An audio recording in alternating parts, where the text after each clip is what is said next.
Hi friends, ഇന്നത്തെ video ഒരു പുട്ട് ആണ് ചെയ്യുന്നത്. അത് ഒരു ചിരട്ടപ്പുട്ട് മെത്തേഡാണത്. അത് നമ്മൾ സാധാരണ എപ്പോഴും ചെയ്യാറുള്ള പോലെ കപ്പ പുട്ടാണ് ചെയ്യുന്നത്. കപ്പ പുട്ട് മുന്നേയൊക്കെ ഞാൻ കഴിച്ചിട്ടുള്ളത് വെറും കപ്പ ഉണക്കിയിട്ട് അത് വന്ന് പൊടിച്ച് മാവാക്കി അങ്ങനെയാണ് ഞാൻ കഴിച്ചിട്ടുള്ളത്. ഇപ്പോൾ ഒക്കെ പുതിയ മെത്തേഡും മോഡലും ഒക്കെ വന്നത്, അതുപോലെ ഞാനൊന്ന് ചെയ്ത് നോക്കുകയാണ്. അപ്പോൾ എനിക്ക് കുറച്ച് ഫ്രഷ് കപ്പ കിട്ടിയിട്ടുണ്ട്. അതിനെ ഞങ്ങളുടെ നാട്ടിലൊക്കെ ഇതിനെ മരച്ചീനി എന്ന് പറയും,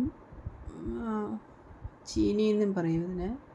അപ്പോൾ എപ്പം എല്ലാവരും പറയണത് പോലെ കപ്പക്കിഴങ്ങെന്ന് പറയാം. കപ്പ തോലൊക്കെ കളഞ്ഞ് നല്ല കഴുകി എടുത്തിട്ട് ഒരു 2-3 വെള്ളം കഴുകണം, അതിൻ്റെ മണ്ണൊക്കെ പോകണമെങ്കിൽ.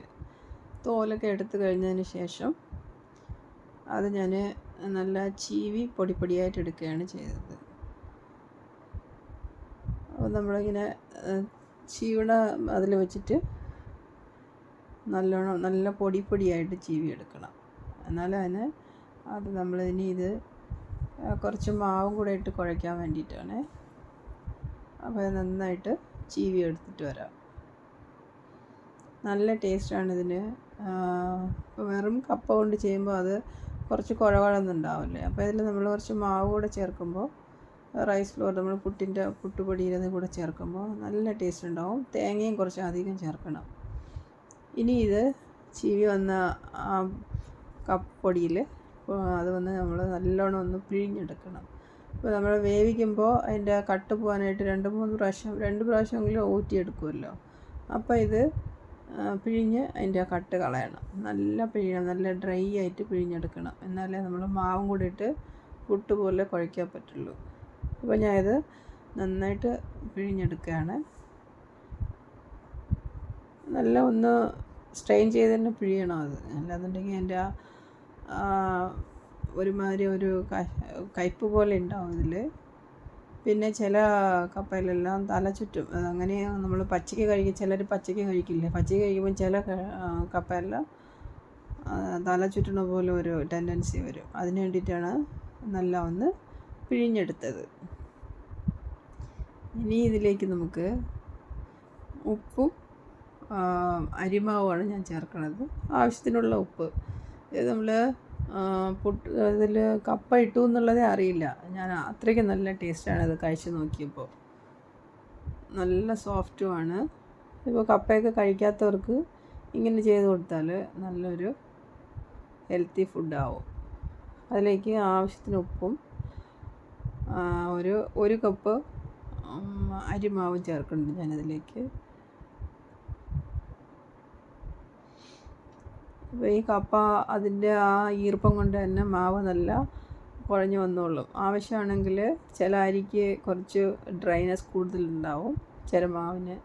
അപ്പോൾ അതിന് ഒരു അല്പം വെള്ളം ചേർത്തിട്ട് നോക്കിയിട്ട് എത്രയാണോ നമുക്ക് മാവ് എത്രയാണോ ഇടുന്നത് അതിൻ്റെ കപ്പ. ഞാനിപ്പോൾ ഇവിടെ 2 കപ്പ എടുത്തിട്ടുള്ളത്. അതിൻ്റെ കുറച്ച് ഞാൻ ചീവിയതിൻ്റെ കുറച്ചേ എടുത്തിട്ടുള്ളൂ. അപ്പോൾ ഒരു 2 കപ്പ് അരിയിട്ട കപ്പിന് 2 കപ്പ് കപ്പയും കപ്പ തിരുവിയതും 1 കപ്പ് മാവുമാണ് ഞാൻ ഇട്ടിട്ടുള്ളത്. അപ്പോൾ ആ മാവും തേങ്ങയും കൂടെ ഇട്ടിട്ടും കപ്പയും കൂടെ ഇട്ടിട്ട് നനവ് കുറച്ച് കുറവായിട്ടുണ്ട്. അതുകൊണ്ട് കുറച്ച് വെള്ളം കൂടെ ചേർത്ത് തളിച്ച് നമ്മൾ ആദ്യം ഒന്ന് കുഴച്ച് നോക്കണം. എന്നാലേ അതിൻ്റെ പരുവ് നമുക്ക് മനസ്സിലാവുള്ളൂ. എന്നിട്ട് ഞാൻ ചിരട്ടപ്പുട്ടിലാണ് ചെയ്യണത്. ചിരട്ടപ്പുട്ടിൻ്റെ പാത്രത്തിലാണ് ചെയ്യണത്. അപ്പോൾ ഇത് നമുക്ക് ഒരുപാടൊന്നും നമ്മൾ ചെയ്ത് വയ്ക്കേണ്ട ആവശ്യമില്ലല്ലോ. ഇതിന് ഒരു കപ്പ് മതി ഒരാളിന്. അപ്പോൾ നല്ല ടേസ്റ്റിയാണ്. ഇതുപോലെ കപ്പ കിട്ടിയാൽ എല്ലാവരും ഒന്ന് ചെയ്ത് നോക്കൂ. എനിക്കിതൊന്നും അറിയില്ലായിരുന്നു. പണ്ടൊക്കെ നമ്മൾ വെറും കപ്പയിലാണ് പുട്ടുണ്ടായി കഴിച്ചിട്ടുള്ളത്. ഇപ്പോൾ ഇത് അരിമാവ് നമ്മൾ ചേർക്കുമ്പോൾ നല്ല ടേസ്റ്റാണ്. ചെയ്യാൻ ഈസിയാണ്. നമ്മൾ കപ്പ വേവിച്ച് പുഴുങ്ങി പിന്നെ അതിനെ ഉണക്കി അതിൻ്റെ ആവശ്യമൊന്നുമില്ല. ഇപ്പോൾ പെട്ടെന്ന് നമുക്ക് ഇൻസ്റ്റൻ്റായിട്ട് കപ്പ പുട്ട് ചെയ്യാൻ പറ്റും. അപ്പോൾ ഇതിന് നമുക്ക് തേങ്ങ കുറച്ച് കൂടുതലാണ്, അപ്പോഴേ ടേസ്റ്റ് ഉണ്ടാവുള്ളൂ. കുക്കറിൻ്റെ വിസിൽ വരണെടുത്ത് വെച്ചിട്ട് ഒരു 10 മിനിറ്റ് കൂടെ വേണ്ട, അതിന് വേഗം വന്നുള്ളൂ.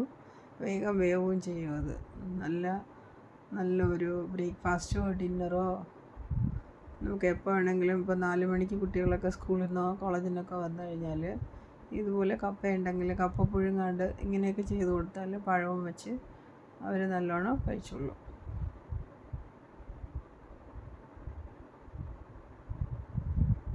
അപ്പോൾ എല്ലാവരും ട്രൈ ചെയ്തിട്ട് അഭിപ്രായങ്ങൾ അറിയിക്കാനും മറക്കല്ലേ. എൻ്റെ ചാനൽ സബ്സ്ക്രൈബ് ചെയ്തിട്ടില്ല എന്നുണ്ടെങ്കിൽ സബ്സ്ക്രൈബ് ചെയ്യാനും മറക്കല്ലേ. അടുത്ത നല്ലൊരു വീഡിയോ ആയിട്ട് വരുമ്പോഴേക്കും ബൈ.